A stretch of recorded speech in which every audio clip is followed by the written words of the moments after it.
redha Allah. Kami tidak mengharapkan daripada kamu balasan dan juga ucapan terima kasih. Ini antara perkara yang perlu kita faham. Kalau kita boleh sentuh sikit, kita selalu bagi makan kenduri kahwin ke, kan? So tak perlu harapkan apa, sampul ke daripada orang. Ataupun dia balik macam tu je, tak cakap terima kasih. Cakap terima kasih pun tidak, tak bayar. Sebab apa? Kita bagi makan itu yang paling besar sekali, tengok selepas tu ayat 10. Inna nakhafu min rabbina yauman abusan qamtarira. Sesungguhnya kami takut terhadap balasan ataupun azab Tuhan kami pada hari di mana manusia berwajah masam ketakutan dan juga penuh dengan kesulitan. Jadi kenapa mereka bagi makan? Kenapa kita bagi orang makan? Sekarang bulan Syawal ni antara budaya masyarakat Melayu apa dia? Masyarakat Malaysia. Open house. Open house tu ibadat tu. Tapi kalau dia bagi makan kerana ini, kenapa dia panggil orang makan? Sebab dia takut hari pembalasan. Dia bagi orang makan. Bagi makan ni ada dua. Nanti kita cerita mungkin pada ayat-ayat lain.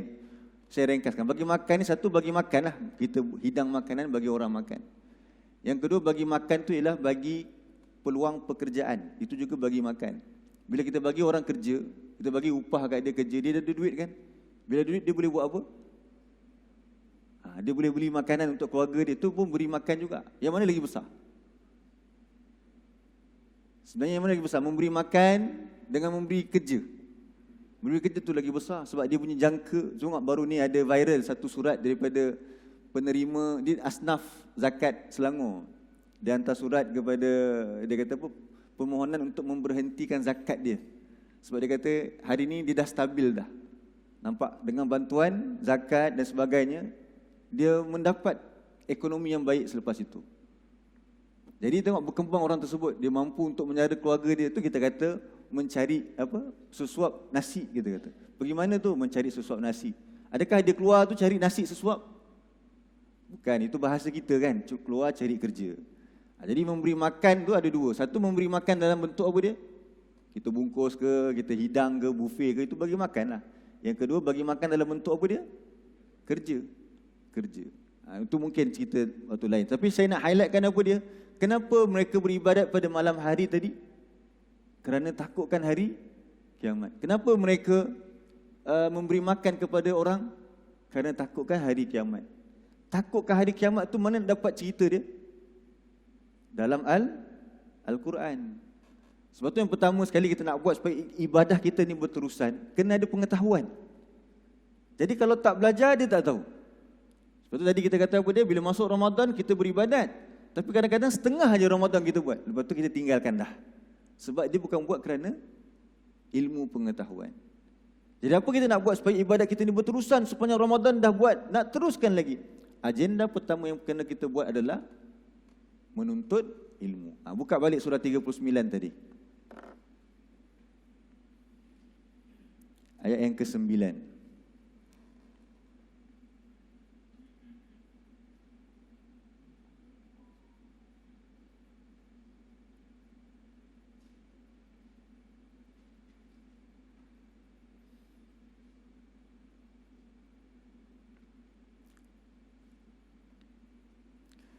Jadi kan kita kata tadi, adakah sama orang yang dia beribadah pada malam hari dalam keadaan sujud dan berdiri kerana takutkan hari akhirat dan mengharapkan rahmat Allah? Kemudian Allah kata, "Qul," katakanlah wahai Muhammad, "hal yastawil ladzina ya'lamuna wal ladzina la ya'lamun." Allah kata apa dia? Katakanlah wahai Muhammad, adakah sama orang yang mereka mengetahui? Apa maksud mereka mengetahui? Ada ilmu. Apa maksud mereka mengetahui? Orang yang belajar. Belajar yang macam mana sampai tahu? Itu soalan yang seterusnya pula kita kena fikirkan. Belajar bagaimana yang sampai seorang itu boleh dikatakan sebagai tahu? Mestilah belajar yang sungguh-sungguh. Tengok masa kita sekolah dulu, kawan kita yang dia kelas utama atau mungkin dalam kelas ni, dalam masjid ni mesti ada yang orang pandai. Macam mana orang pandai belajar dulu? Macam doktor. Tenaga pengajar pun ramai dalam ni. Boleh nampak yang main-main macam mana, yang sungguh-sungguh macam mana. Dengan dia belajar, dengan ada pengulangan, betul kan? Kalau kita belajar dengan hari ni, minggu depan kita tak ulang, betul minggu depan masuk kelas lagi, ada penambah ilmu tak? Mungkin sikit. Dengan orang yang mengulang. Jadi Allah tanya, adakah sama orang yang mengetahui? Mengetahui itu macam mana? Belajar. Belajar macam mana sampai jadi tahu? Belajar yang sungguh-sungguh. Selalu kita cerita dulu kan, masa kita hantar cucu ke, anak kita ke hari pertama dia pergi kelas, umur dia 5 tahun, ataupun mungkin darjah 1 ke. Masa kita ambil ataupun dia balik rumah, apa kita tanya kat dia? Hari pertama dia pergi sekolah. Apa dia, Haji? Belajar apa hari ni? Lepas tu dia kata belajar mengira. Lepas tu kita kata apa kat dia? Cuba kira sikit, ayah nak dengar, atuk nak dengar. Dia pun 1, 2, 3 ke dia bilang kan. Cuba kita tukar pula. Tukar. Kita keluar masjid tadi, mungkin cucu kita solat subuh kat rumah. Mungkin tak balik kampung lagi kan. Tak balik rumah lagi. Sekali kita balik, dia tanya, ayah, atuk lama je pergi masjid. Orang lain dah balik dah. Oh, atuk ada kuliah subuh. Lepas tu dia tanya kita, atuk belajar apa hari ni? Dia tanya soalan yang sama. Boleh tak kita terangkan balik? Itu namanya belajar. Maksudnya apa dia? Kita boleh sampaikan balik. Orang-orang dulu kata apa dia? Tak nak apa? Masuk apa? Keluar apa? Satu masuk telinga kanan, keluar telinga kiri lagi tu. Masuk apa? Masuk asap? Bukan. Itu lagi jangan. Itu lagi dahsyat. Masuk angin, keluar? Itu lagi tak mau. Jadi itu. Namun pun belajar mesti mencapai pengetahuan.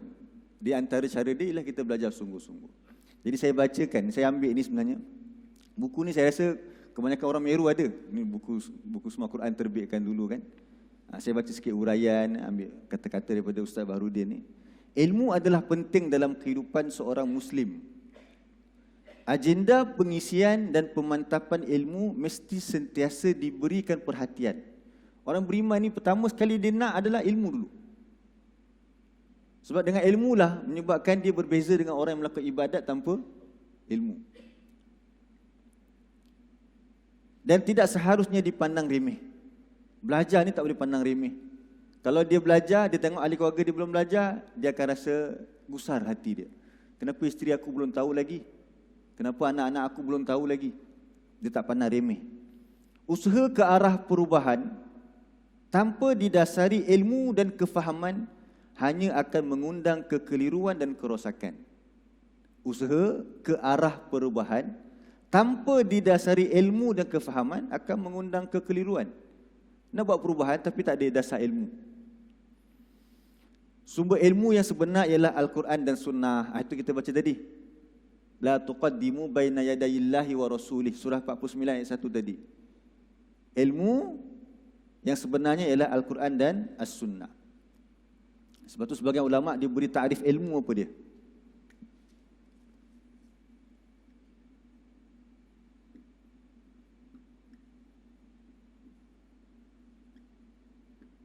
Masih padam tadi.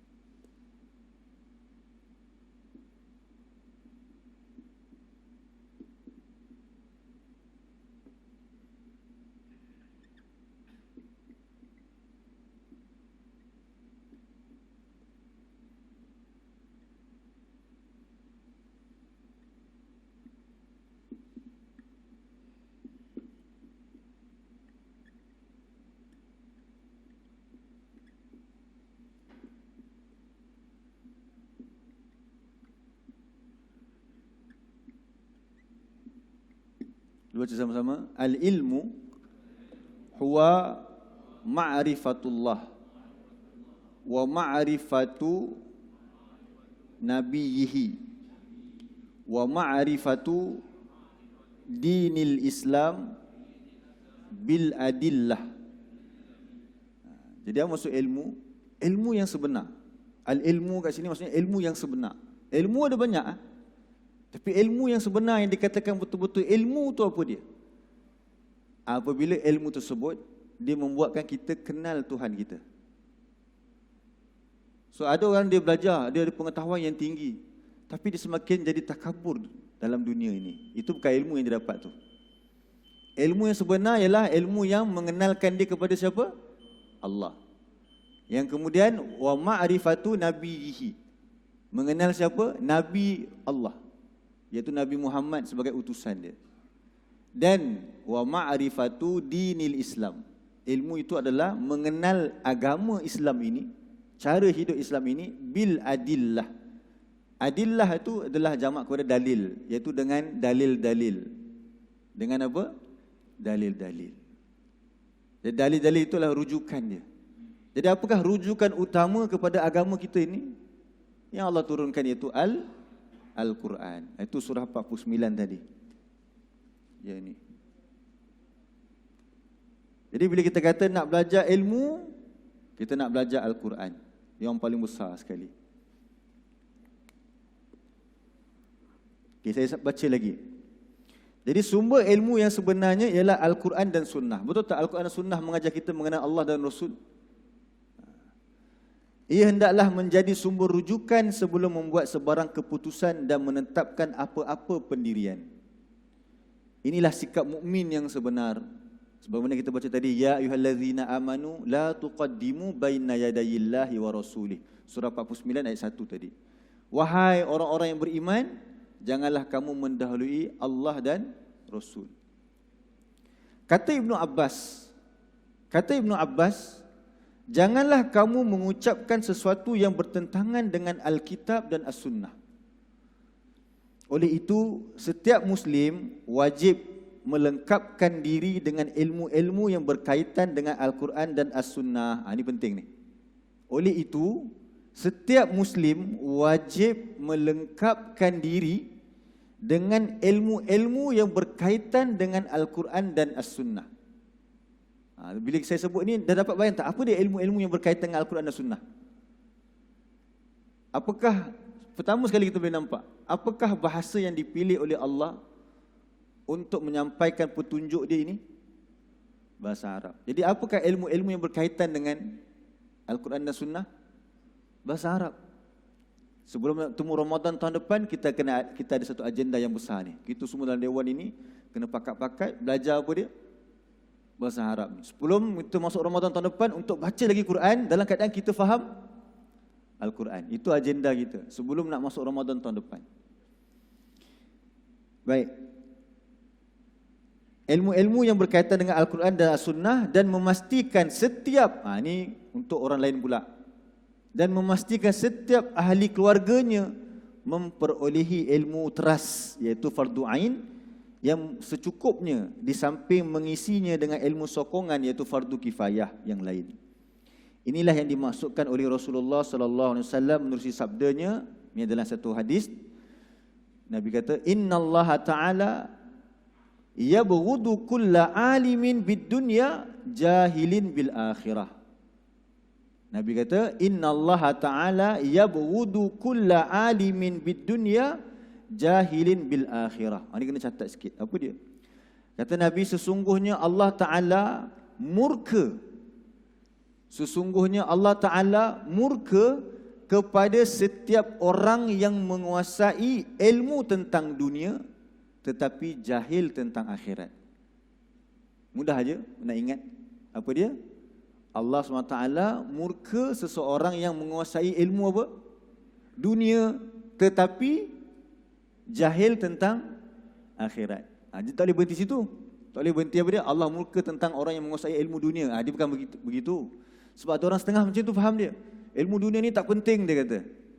Bukan demikian. Ilmu dunia ni kita perlu untuk kehidupan kita. Tetapi dalam keadaan apa yang Allah murka? Dalam keadaan dia jahil tentang apa? Akhirat dia. Sebab tu tadi kita perhatikan banyak ayat Quran yang setiap ibadat yang dilakukan itu kerana apa? Kerana takutkan hari akhirat. Kerana takutkan hari akhirat. Dalam konteks ini, setiap Muslim dituntut bukan sahaja boleh membaca Al-Quran. Okey, jadi bila kita kata nak belajar Al-Quran ini, yang pertama, baca Al-Quran. Ini ilmu yang pertama nak kena buat. Dah boleh baca Quran ke belum? Kita tik. Oh, aku dah boleh baca Quran dah. Tak kisahlah dengan taranum ke tidak, tak taranum pun tak apa. Nanti dia janji dia boleh baca Quran lah. Kadang-kadang dah boleh baca Quran dah, tapi tetap kata aku belum boleh baca Quran lagi, nak belajar lagi, nak belajar lagi. Akhirnya dia tertinggal ilmu-ilmu yang lain. Baik, jadi dalam konteks ini setiap Muslim dituntut bukan sahaja boleh membaca Al-Quran, tetapi memahami maknanya. Bukan sahaja boleh menghafaz Al-Quran, tetapi mampu menafsir dan menghayatinya. Demikian juga setiap Muslim wajib mempelajari hadis-hadis Rasulullah sallallahu alaihi wasallam dan mengamalkannya. Sehubungan dengan tuntutan memahami dan menghayati Al-Quran dan As-Sunnah, kaum muslimin hendaklah sentiasa insaf bahawa mereka wajib mempelajari bahasa Arab kerana ia adalah alat dan adawat yang dapat menghubungkannya dengan khazanah keilmuan Islam yang sebenar. Renunglah nasihat Omar ini. Yang ini kena ingat betul-betul.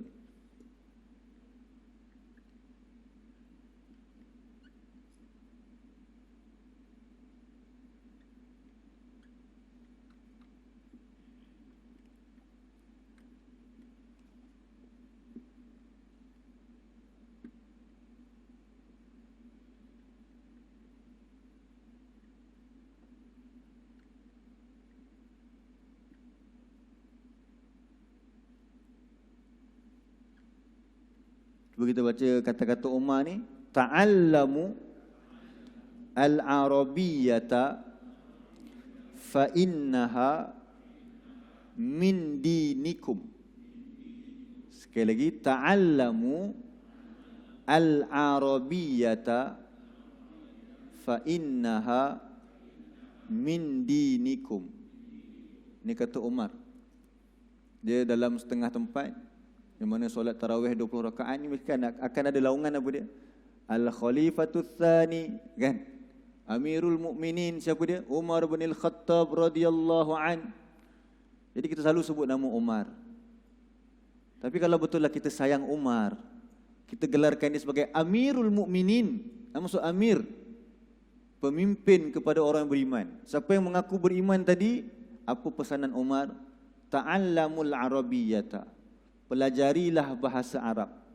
Ta'allamul arabiyyata maksud dia apa?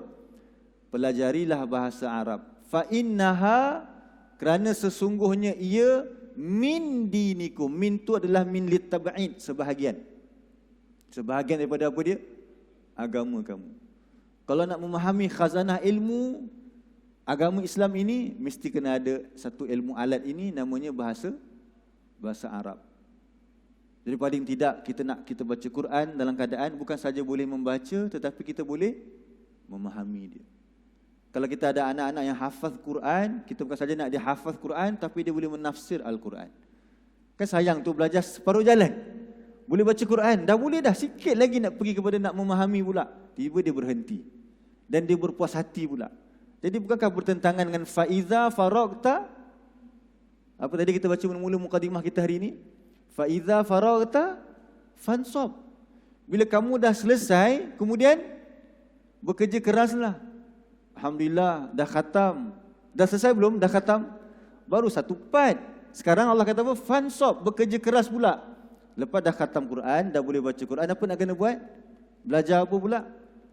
Belajar bahasa Arab. Boleh janji semua, insya-Allah. Ada borak juga dengan Haji Razak, wallahu alam ada perancangan. Nak buat kelas terjemahan Al-Quran, kita ada modul dah. Belajar je nanti insya-Allah. Kalau ada buka kelas baru, boleh daftar, masuk. Kita ada supu-supu senior sebenarnya kat sini. Datuk belakang, Datuk boleh ajar bahasa Arab terjemahan Al-Quran insya-Allah. Jadi kata Umar apa dia? Kita baca sekali lagi. Ta'allamul arabiyyata fa innaha min dinikum. Pelajarilah bahasa Arab kerana ia adalah sebahagian agama kamu. Kenapa kena belajar bahasa Arab? Kerana dia adalah bahasa yang Allah pilih untuk menyampaikan apa dia? Al-Quran. Jadi insya-Allah kita target dalam tempoh setahun daripada hari ini, bagi yang dah ada penguasaan bahasa Arab, dia tingkatkan lagi kualiti dia dengan mengajar. Bagi orang yang belum ada lagi, jangan rasa mustahil. Cuba kalau hari ini apa yang mustahil? Ulama sebut apa dia? Hari ini tidak ada mustahil selepas manusia dah sampai ke bulan.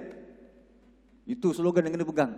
Tidak ada yang mustahil pada hari ini selepas manusia dah sampai ke bulan. Manusia dah sampai ke bulan dah. Jadi kita kata hari ini, aku tak boleh kau belajar bahasa Arab. Orang dah sampai ke bulan lah. Selalu kita cakap begitu kan? InsyaAllah. Itu sebagai apa dia? Dorongan untuk kita menguasai ilmu. Ini agenda yang paling besar. Banyaklah lagi sebenarnya kat sini. Saya rasa tak sempat untuk kita kongsikan semua. Satu agenda kita bawa. Dan inilah agenda paling besar sekali. Jadi kita tutup. Cuba kita tengok dalam surah 58. Surah 58.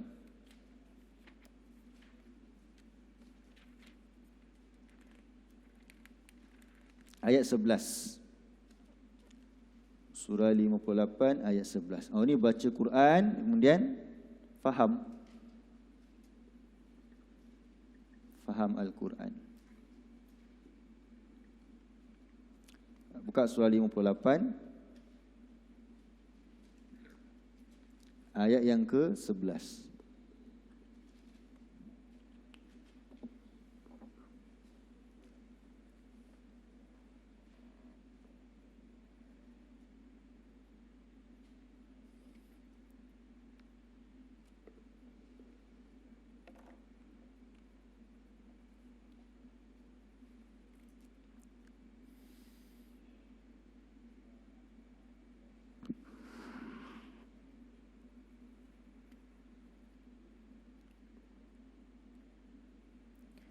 Ambil di tengah-tengah ayat tu.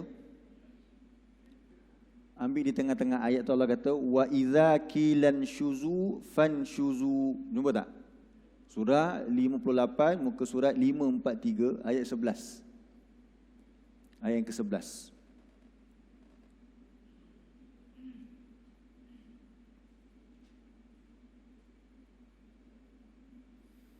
Apabila dikatakan kepada kamu, berdirilah kamu, maka berdirilah kamu. Ayat lepas tu saya nak ambil. Yarfa'illahu allazina amanu minkum wallazina utul ilma darajat. Yang tu. Jumpa tak? Jadi Allah pasti akan meninggikan orang-orang yang beriman di kalangan kamu dan orang-orang yang diberikan ilmu akan beberapa darjat. Tengok apa kelebihan bila kita ada ilmu di sisi Allah. Allah angkat-angkat darjat kita. Sebab tu Imam Syafi'i kata apa dia? Aku lebih cintai untuk menuntut ilmu dibandingkan dengan 1000 rakaat solat sunat. Boleh faham apa maksud dia? Adakah Imam Syafi'i tak suka solat sunat? Bukan, jangan faham begitu pula. Wah, begitu saya solat sunat rugilah. Bukan. Nak beritahu apa dia? Kalau menuntut ilmu itu dibandingkan dengan 1000 rakaat solat sunat, yang mana lebih utama? Menuntut ilmu. Kerana apa? Satu, kerana ilmu akan mengeluarkan kita daripada kejahilan. Yang kedua, dengan ilmu kita akan memberi manfaat kepada siapa? Orang lain. Adapun beribadat yang 1000 sunat rakaat tadi itu dibuat untuk siapa? Itu diri sendiri. Adakah itu tidak bermanfaat? Bermanfaat. Itu ibadat juga. Cuma dibandingkan ke situ ada keutamaan yang besar pada ilmu. Sebab dengan ilmu tersebut, satu, kita keluar dari kejahilan, yang kedua, kita boleh memberi manfaat kepada orang lain. Jadi Allah mengangkat tinggi kedudukan orang yang ada ilmu pengetahuan. Lagi, kita tengok sikit lagi tentang ilmu je semua ni. Surah 28. Surah 28. Ayat 80. 28 ayat 80.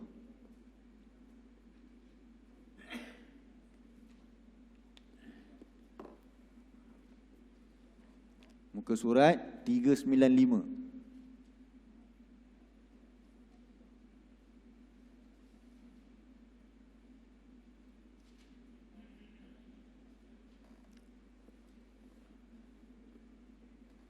Muka surat 395. Jadi dengan ilmu kita dapat membuat pertimbangan. Dengan ilmu kita dapat buat pertimbangan. Pertimbangan yang paling utama sekali ialah nak menilai kebaikan yang besar atau kecil. Baik, tengok ayat yang ke-80 muka surat 395. Yang ini kita baca sama-sama. A'udzu billahi minasyaitonir rajim. Wa qala alladhina utul ilma wailakum thawabullahi khairul liman amana wa amila salihan.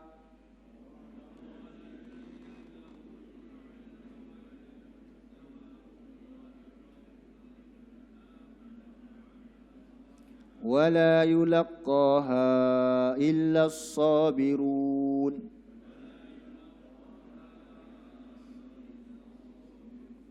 Jadi bila Qarun, ni cerita Qarun kan?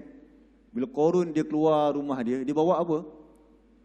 Dia pakai perhiasan. Kena baca daripada ayat 78 lah. Itu ayat 78. Dia pakai perhiasan dia, kemewahan dia. Jadi orang-orang yang mempunyai ilmu, kata Allah. Orang-orang yang diberikan pengetahuan. Mereka kata apa dia? Wailakum. Dia kata, Qarun, celaka kamu. Ataupun dia kata kepada orang-orang yang melihat Qarun dalam keadaan kagum. Ayat yang ke-79. Tengok-tengok sikit ayat tu. Ayat 79 Allah kata apa dia? Tengok terjemahan pun tak apa. Maka keluarlah Qarun kepada kaumnya dengan kemegahan. Jadi orang-orang yang menginginkan kehidupan dunia berkata, tengok. Tadi kita dah baca satu hadis, Nabi kata apa dia? Allah murka kepada orang yang ada pengetahuan tentang dunia tetapi tidak ada pengetahuan tentang akhirat. Jadi orang-orang yang dia kehidupan dia, cita-cita dia adalah dunia, kata kepada Qarun apa dia? Alangkah bagusnya, mudah-mudahan kita ini mempunyai harta seperti Qarun. Sesungguhnya dia benar-benar mempunyai keuntungan yang besar. Tapi apa kata orang yang ada pengetahuan? Nampak? Ini zaman dulu pun dah ada materialism. Kan ini materialistik lah ni kan. Faham apa dia? Faham kebendaan. Dia nak lihat seorang itu berjaya dengan melihat apa dia? Benda yang dia ada. Bukan soal akhirat. Tapi orang yang ada ilmu, dia tak lihat yang tu. Orang yang ada ilmu, dia melihat kejayaan itu ialah kejayaan di akhirat. Apa kata orang-orang yang mempunyai pengetahuan? Ayat 80 tu. Wa qala allazina utul ilma, berkatalah orang-orang yang Allah berikan mereka pengetahuan, wailakum, celakalah kamu. Kalau kamu faham macam ni,